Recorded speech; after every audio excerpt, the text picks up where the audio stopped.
আসসালামু আলাইকুম সবাইকে, আশা করি সবাই ভালো আছেন। আজকে আপনাদের মাঝে আমি একটি নতুন রেসিপি নিয়ে হাজির হলাম, কাঁচা আমের আচার। চলুন শুরু করি। আমি এখানে 4টা শুকনো ঝাল, 1 চামচ পাঁচফোড়ন, 1 চামচ জিরা এবং 1 চামচ মিষ্টি জিরা নিয়েছি। এটাকে ভালোভাবে টেলে নেব। যতক্ষণ না পর্যন্ত এটার একটি সুন্দর স্মেল বের হয় ততক্ষণ পর্যন্ত এটি আমি ভালো করে ভেজে নেব।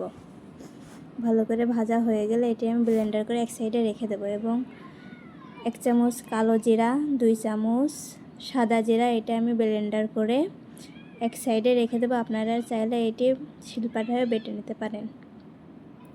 সাথে একটু সাদা সিরকা দিয়েছি যাতে আচারটি আমি অনেক দিন সংরক্ষণ করতে পারি কোনো রকম রোদে দেওয়া ঝামেলা ছাড়াই। এখন আমি পর্যাপ্ত পরিমাণে এখানে সরিষার তেল নিয়ে নিয়েছি। আপনারা চাইলে আপনাদের ইচ্ছা মতো তেল নিতে পারেন।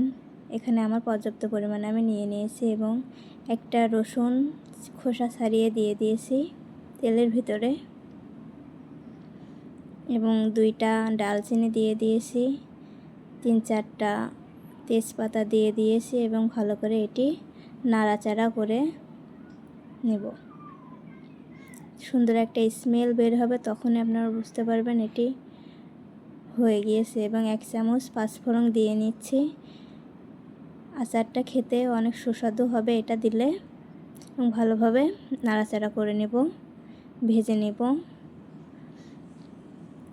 এখানে আমি 2টা শুকনো ঝাল দিয়ে দিয়েছি এবং সেই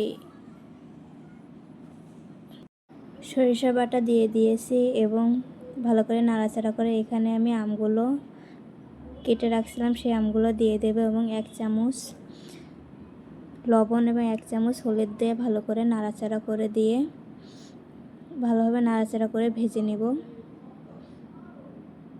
এবং এখানে আমি পর্যাপ্ত পরিমাণে চিনি দিয়ে দিয়েছি। আপনারা আপনাদের স্বাদ অনুযায়ী যে পরিমাণ মিষ্টি খেতে চান সেই অনুযায়ী চিনি অথবা গুড় দিয়ে নেবেন। এখানে আমি চিনি ব্যবহার করেছি এবং চিনিটা গলে যাওয়া পর্যন্ত ভালোভাবে লো মিডিয়াম আঁচে আমরা এটি রান্না করে নেব এবং সেই ভেজে রাখা মশলাগুলো আমি গুঁড়ো করে আচারে দিয়ে দেব এবং সুন্দরভাবে এটি নাড়াচাড়া করে নেব রান্না হওয়া পর্যন্ত। লো মিডিয়াম আঁচে আমি এটি রান্না করব।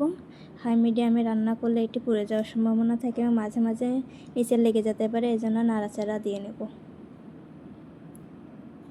দেখতেই পাচ্ছেন দেখতে কত সুস্বাদু লোভনীয় হয়েছে। আপনারা চাইলে এভাবে ট্রাই করতে পারেন।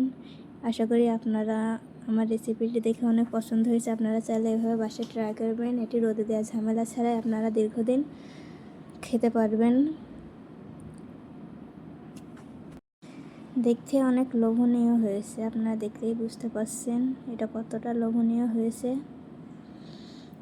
এটা ঠান্ডা হওয়া পর্যন্ত আমরা রেখে দেব এবং তারপরে একটি কাঁচের জারে সংরক্ষণ করে রাখবো। অনেক দিন পর্যন্ত এটা আপনারা রেখে খেতে পারবেন।